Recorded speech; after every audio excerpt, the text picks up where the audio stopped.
Umentri rangba kari India Narendra Modi haka khatlai tere gunai tung arja arpoi ulama ham ting ikimentri rangba jong kijalla ka thanch te lamingi halor ka jingwan lin shop biang ka klam COVID-19 haka sin ka balai la ne ka taka third wave kani ka jingma ham Modi ka long kat kum ka jekran bat kimentri rangba lingba ka video conference Narendra Modi ula kintu iki bakin shimlot iki jerap na barok kiliang khanang banla banyada na ka jingling shop biang kani ka klam.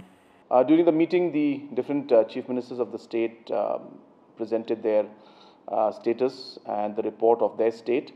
Accordingly, when it came the turn for Meghalaya, I mentioned about the fact that the COVID wave is something that we have seen in the past also, hits the northeast after the rest of the country.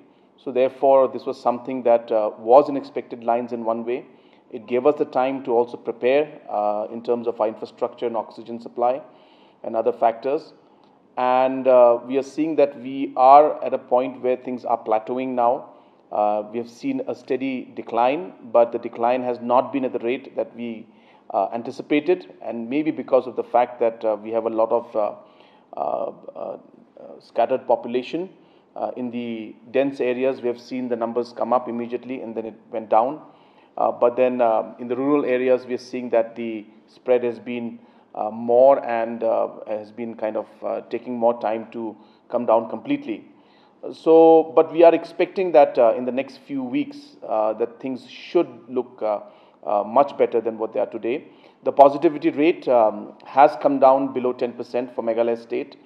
We are seeing 2 districts as of now which are seeing 10 plus percentage of positivity rates.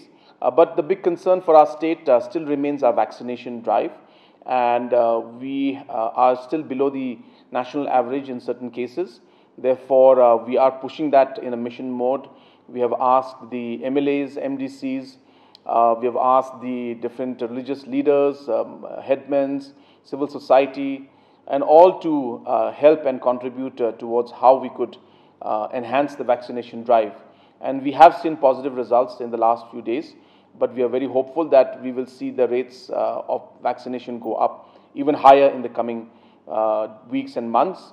And we are hopeful that if we are able to pick up to about 20,000 to 25,000 vaccinations per day, we should be able to